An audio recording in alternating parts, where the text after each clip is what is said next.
E hoje eu quero comentar ou conversar sobre o crer em Jesus, a ordem que ele dá para nós crermos. No versículo bem conhecido, João 14, versículo 1, você conhece? Alguns até cantam, né? João 14, 1 diz o quê? Não?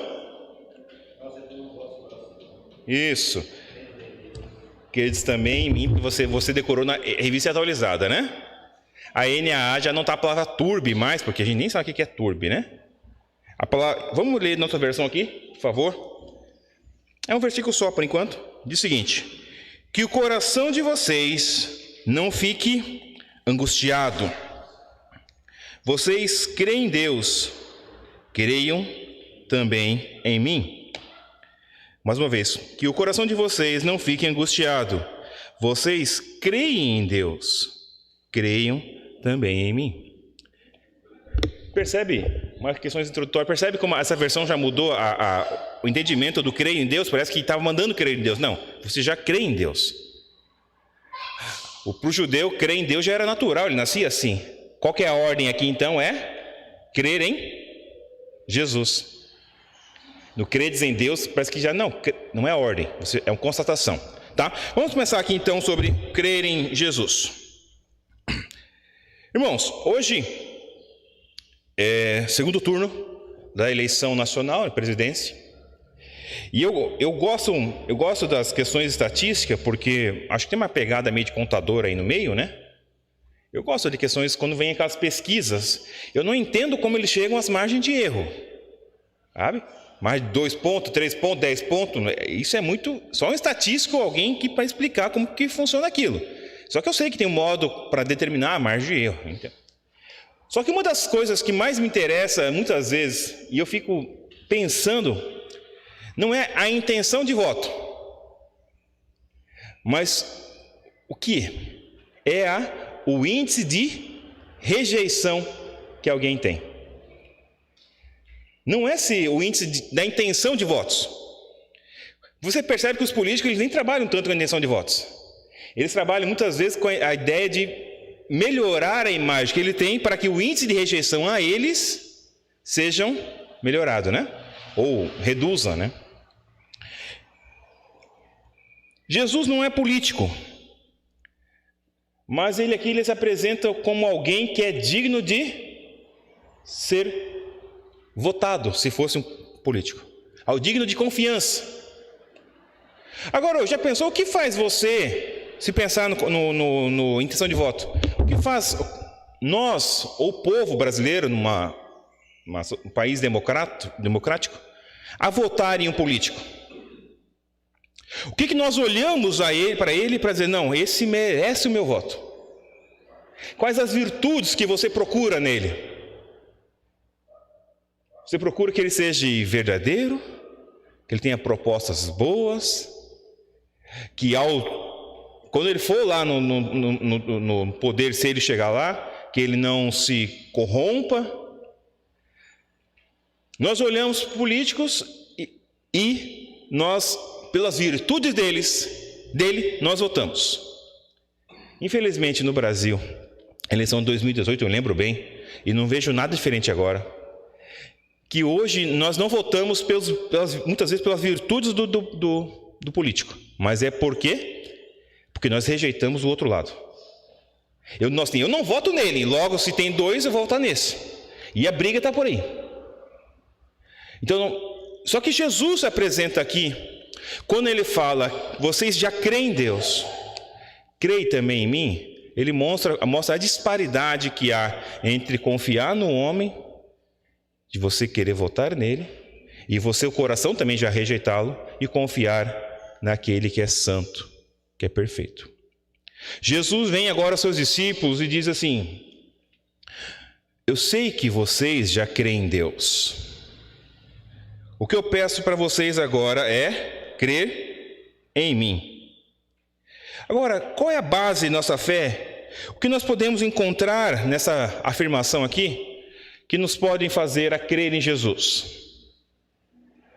Eu quero começar lembrando para os irmãos hoje além final de semana, além de ser lembrado no final de semana nas igrejas presbiterianas e reformadas pelo mundo, não é só a questão, no Brasil, a política, e também não é só Halloween amanhã, né? Eu cheguei aqui ontem na tarde da alegria, a Gil estava conversando com uma irmã aí, que a irmã estava comentando de Halloween. Daqui a pouco a Gil, como uma boa presbiteriana que é, não, mas nós devemos lembrar da reforma protestante. Porque a Gil é reformada, né, Gil? Quais são alguns ensinos, os 5 solas da reforma protestante? Solas é um termo latim, né? Para significar somente. Vocês já ouviram falar disso já, né? Se não ouviram, a partir da semana que vem vão ouvir melhor. No final do culto eu dou o recado. Mas vamos lá. O primeiro não é por ordem, mas que nós não tem uma ordem, primeiro, segundo, terceiro até o quinto. Mas vamos lá. Somente a Escritura, somente graça, fé, somente Cristo. A outra lá? Você tá doido? Seu orgulho, hein, cara? Ó, certo. Agora, pensa comigo numa coisa interessante nesses 5 solas. Somente, eu falei domingo passado, eu vou repetir aqui, somente as Escrituras. Nós temos como condições de mudar somente a Escritura? Não tem. Você tem condição de mudar somente a graça? Não. Ninguém consegue comprar a salvação. Então, você tem condições de mudar qual o Salvador, que é somente Cristo? Também não. E você consegue viver para a glória de Deus por si só? Tá bom. Essas coisas todas envolvem alguma coisa externa. Mas a fé tem uma coisa interessante nela. Porque dos 5 solas, a única coisa que se espera a resposta nossa é a fé. Quando a reforma protestante trouxe isso, irmãos, eu imagino não, nós lemos os livros de histórias, vemos o reboliço que causou no mundo. Porque agora não é qualquer tradição, não é qualquer salvador, não é qualquer santo, não é qualquer indulgência paga, não é qualquer vida, mas é uma vida que vive pela fé. Porque diz, Abacuque e Paulo em Romanos, ele repetiu, e isso trouxe fogo ao coração de Lutero, o justo viverá pela sua fé. Então, aqui,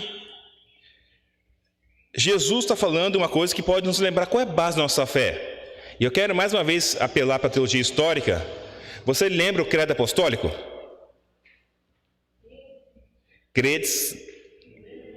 Crer em Deus Pai Todo-Poderoso, Criador dos céus e da terra. Esses judeus aqui já criam nesse Deus, porque desde o primeiro versículo já fala desse Deus, não fala? Gênesis 1:1. No princípio criou Deus os céus, e no decorrer do Antigo Testamento, sempre Deus se mostrou que era todo-poderoso. Ele abriu o mar, ele ressuscitou, ele fez e desfez. O Salmo 93 que nós lemos fala que ele reina sobre tudo, ele governa sobre tudo. Ele governa sobre mundo, sobre mares, sobre céus, sobre o seu povo. Ele escolhe quem ele quer, ele ama quem ele quer, ele chama quem ele quer. Tudo está no controle de Deus. Essa verdade estava bem latente na vida dos discípulos. Por isso que Jesus fala assim: vocês já creem em Deus, num Deus soberano, que é uma outra doutrina da graça. Uma das mais importantes na teologia reformada é soberania de Deus. Vocês já creem no Deus Todo-Poderoso. Vocês já creem que Ele criou os céus e a terra. Vocês já viram Ele chamando Abraão. Vocês já ouviram falar das histórias de que o que Ele fez no deserto. Os salmos várias vezes eles se relembram isso, eles mesmos se relembram do que Deus fez no passado. O que tem aqui agora continuando de Deus ainda. Quando fala de Deus, um dos textos que mais me chocam, assim, eu acho que mais lindo para mim, que pessoal, é a visão de Isaías, sabe? Isaías, capítulo 6, que ele vê assim, no ano do rei Uzias, que lá não tinha nada importante o rei Uzias, é só para datar mesmo. Eu vejo o Senhor assentado sobre um alto e sublime trono. Que visão, gente! Poucos tiveram isso. Ou a visão, só que a visão de Isaías é linda, maravilhosa, só que ele está ali sentado, né? É algo parecido com o que Estevão teve, só que o Estevão estava num outro momento da vida, né? Mas ver o Senhor, ele constatou, e o próprio Isaías, na sua Bíblia, no seu livro, ele fala que o Senhor está assentado sobre o globo da terra. E tem gente que acha que a terra é redonda ainda, né? Plana. Deus sentado no globo da terra. Paulo, quando vem falar sobre isso, sobre a grandeza de Deus, em Romanos 11, capítulo 33 ao 36, e você conhece, né? Ó profundidade das riquezas, tanto da sabedoria quanto do conhecimento de Deus. E vai para o 11:36, que nós conhecemos, porque dele, por ele, são todas as coisas. A ele seja a glória para sempre, pelo século do século, eternidade, eternidade. Amém. É uma doxologia. Paulo gostava de doxologia. Doxa é glória, né? É uma coisa que ele fala para a glória de Deus. Então, na teologia judaica, que Jesus falou em João, está bem estabelecido que você já crê em Deus. Paulo depois desenvolveu. Em Apocalipse, capítulo 4, que Apocalipse é um livro de esperança para nós. Não é um livro para botar medo ou temor, mas um livro de esperança. Capítulo 4, versículo 1 fala que João, na sua visão, ele vê o Senhor Jesus já reinando em glória. É isso que Jesus está falando agora. Agora, vocês já creem em Deus. O trabalho agora e a ordem que Jesus dá é: credes em mim. Ou conforme diz o credo apostólico, né? Crê também no Jesus, seu único Filho, nosso Senhor. Depois vai falar como Jesus nasceu, né? Mas Jesus Cristo, seu único Filho, nosso Senhor. A base da nossa fé, então, é crer no Senhor Deus Pai e crer no Senhor Jesus Cristo. Crer no Senhor com letra maiúsculas, que é Yahvé, o Senhor da aliança, e no Senhor, todas maiúsculas, né, Yahvé, e no Senhor Jesus, que só o S primeiro é maiúsculo, que é o Kyrios do Novo Testamento. Aquele que o Senhor Deus, ele o exaltou sobremaneira, você lembra? Filipenses capítulo 2, verso 9 a 11. Ele o exaltou sobremaneira e lhe deu um nome que está acima de todo nome, para que ao nome de Jesus se dobre todos os joelhos nos céus e na terra e confesse, né, que o Senhor Jesus Cristo é o Senhor. Quando fala Senhor, ele está vinculando ao Deus da aliança. O que era o Adonai no Antigo Testamento, o Yahvé no Antigo Testamento, torna-se o Kyrios do Novo em grego. A base da nossa fé, irmãos, que Jesus fala que credes é nisso, credes nessa pessoa que criou tudo. E o próprio João, no capítulo 1, diz o quê? No princípio era o verbo estava com Deus, o verbo era Deus. Isso é, a base da nossa fé, ela é histórica, ela é constatada. Eu sei que eu falo muito de fé, que a gente é muito racional aqui, né? Pensa muito, mas a nossa fé, ela não é, ela tem que ser sobrenatural, obviamente, mas ela também não é loucura, não é salto no escuro. Quando você dá um passo de fé, você dá um passo de fé na certeza de onde você está andando. Você está andando em quem? Em Deus, em Jesus, no poder do Espírito. Você tem um mediador, um caminho certo para chegar lá. A base da nossa fé é que Deus criou todas as coisas e enviou seu Filho Jesus. Tem uma declaração bonita também de Simão Pedro, em João 6,68. Você conhece, né? Que eles estavam pensando em ir embora, né? Aí Jesus, vocês querem também? Simão fala o que para Jesus? Para onde iremos? Só tu tens a palavra de vida. E só tem uma coisa no versículo que nós não decoremos. Nós decoramos metade do versículo. A outra metade do versículo, Pedro fala assim: porque nós temos crido e conhecido que tu és o Santo de Deus. A base da nossa fé, então, é o Jesus, o Filho de Deus, enviado por Deus Pai. Ok, gente? E por que Jesus ordena que creamos nele? Qual a necessidade de nós crermos em Jesus Cristo? Aqui tem uma doutrina reformada também, que eu não queria comentar, mas vou comentar, que é a questão da nossa incapacidade, nossas limitações, nossos pecados, a necessidade que nós temos de todo dia pedir perdão, por exemplo. Que teologicamente a teologia reformada aprendeu que ficou chamado depois, né? Só depois de Dort, como depravação total. Jesus, ele manda os seus discípulos a crerem nele, porque ele sabe que sem ele nós não podemos fazer nada. Sem ele nós não conseguimos fazer um ato de justiça ou qualquer coisa que pudesse levar a um agrado a Deus. Quer ver só? João 3,16, por favor, Leonara.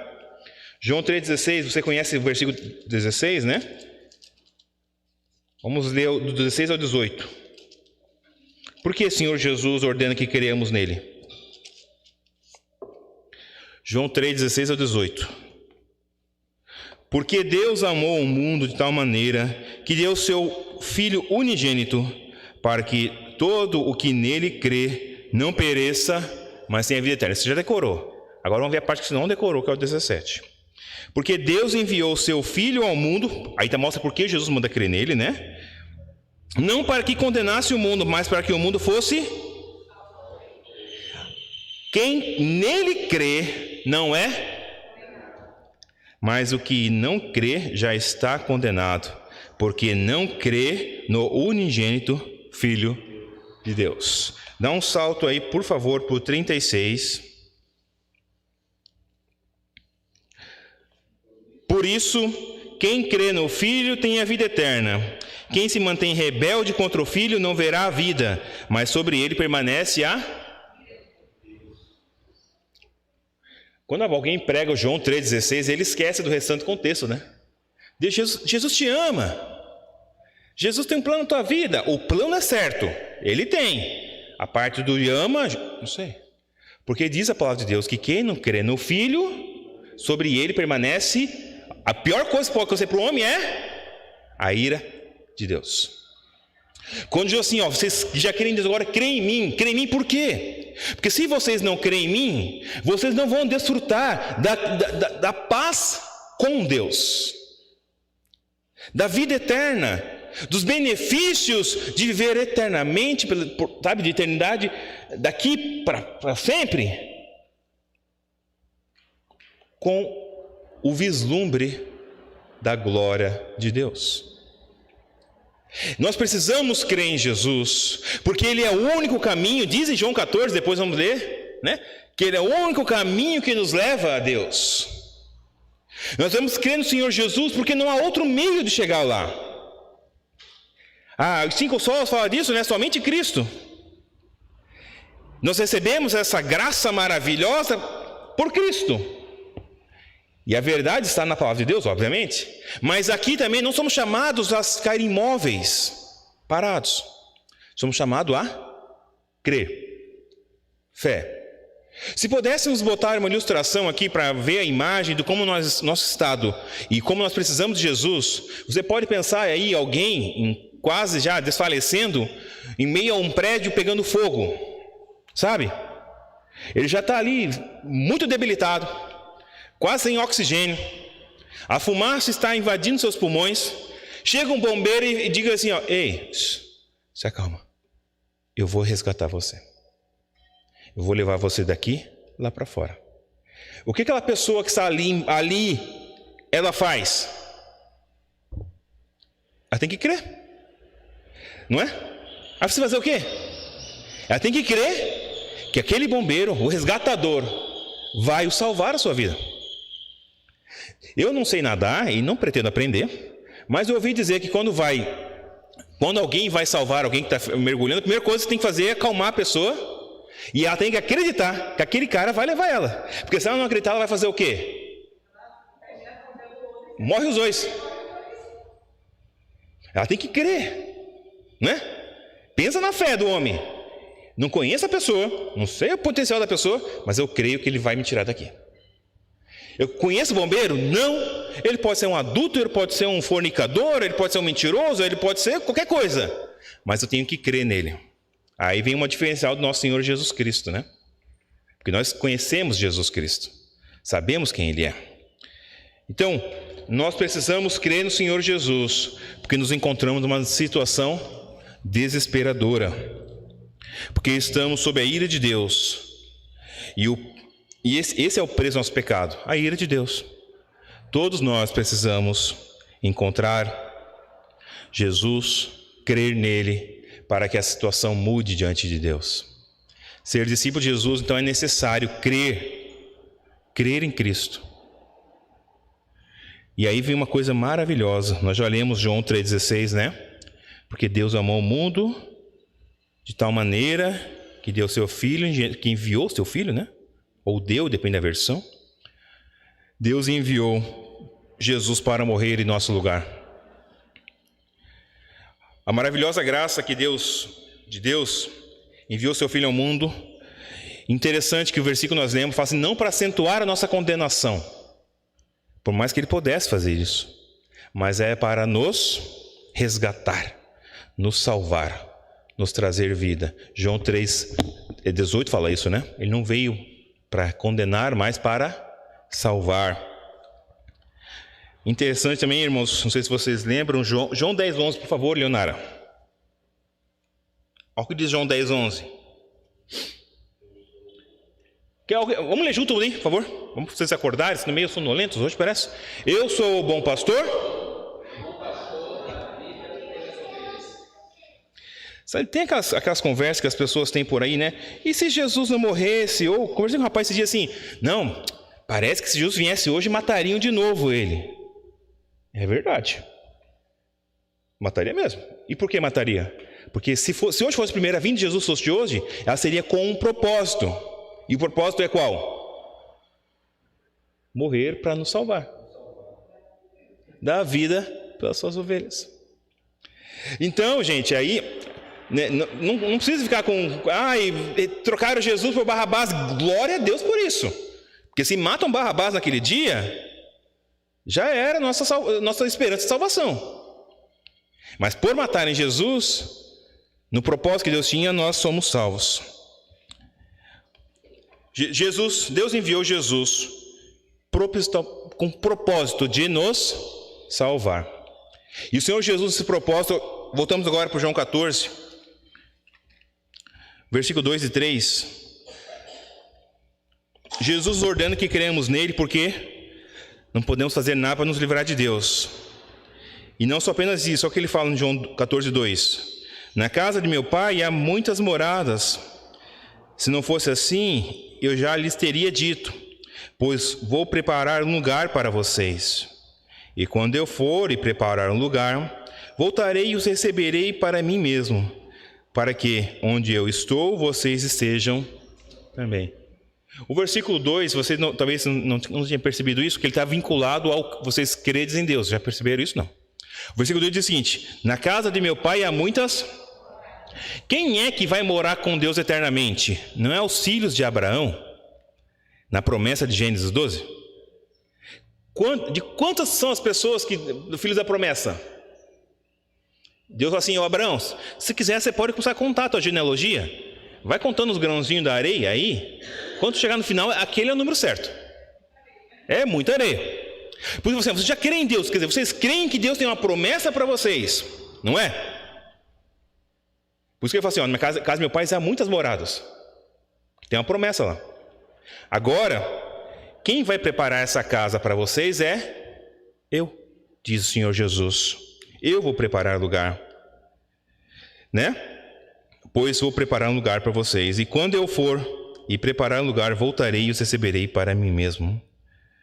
O amor de Deus planejou uma obra maravilhosa por nós. Quando enviou seu Filho Jesus, ele cumpriu essa obra e nos deu a possibilidade, porque Jesus morreu nos substituindo em nosso lugar. Aquela cruz era nossa, a vergonha era nossa, mas ele apenas nos pede agora que creiamos. Não que morramos na cruz outra vez, mas, segundo Paulo nos diz, morramos para nós mesmos, vivamos para a glória dele. Aí vem o só somente a Escritura, né? Viver glória somente a Deus, viver somente para Deus. Deus enviou seu Filho para morrer em nosso lugar. E qual é o significado de crer em Jesus, meus irmãos? Estava comentando ontem, eu fui num seminário no final de semana, foi abençoado, em nome de Jesus, glória a Deus, Deus proveu. Uma das questões que nós estávamos discutindo lá e foi discutido no seminário é: quanto tempo demora para tornar um membro de igreja em discípulo de Jesus Cristo? Entendeu? Quer dizer, quanto tempo demora, vou repetir, quanto tempo demora para tornar um membro de igreja em discípulo de Jesus Cristo? Vocês fizeram a escola dominical, vocês fizeram a EBD, vocês leram lá, né? Nós estamos agora, somos testemunha, somos discípulos de Jesus. Quanto tempo demora? Porque muitas vezes, a igreja presbiteriana é a seguinte: como que alguém torna-se membro da igreja presbiteriana? Se ele não foi batizado na igreja evangélica, será batizado. E no dia que ele for batizado, ele vem à frente, o pastor faz um monte de perguntas, que já no final da pergunta você nem lembra como ele começou a pergunta, e o rapaz diz sim, a pessoa diz sim. Eu creio que está certo, o pastor está falando, está certo. Né? Se parar para ponderar algumas coisas, eu acho que melhor dizer não aqui. Mas diz sim. E aí torna-se, faz parte do rol de membros da igreja. Quer dizer que ele tornou-se discípulo de Jesus? Não. Tornar-se discípulo de Jesus é crer em Jesus. Tornar-se discípulo de Jesus é depositar a sua vida nele, nesse Jesus que veio em carne, porque a nossa fé não é vã também, nossa fé é histórica, comprovada. E crer que ele morreu naquela cruz para pagar os meus pecados, que eu jamais poderia pagar, porque minha situação era tão ruim que nem não há lugar no Serasa para botar minhas dívidas lá. Mas ele morreu no meu lugar. Crer que ele morreu no meu lugar. E o que ele fez é suficiente para me aproximar de Deus. Tudo que o Senhor Jesus pede para mim e para você, que nós creiamos em Jesus. E isso nos leva às implicações de crer em Jesus. Obviamente, ao crer em Jesus vai me levar a congregar com meus irmãos. Mas não se limita a isso. Se limita a uma vida pela fé, porque o justo viverá pela fé. Viver pela fé. Implicações de crer em Senhor Jesus é entender que ele é o meu resgatador, mas também ele é o meu santificador, ele é minha força, ele é meu auxílio, ele é minha ajuda, ele é meu consolo.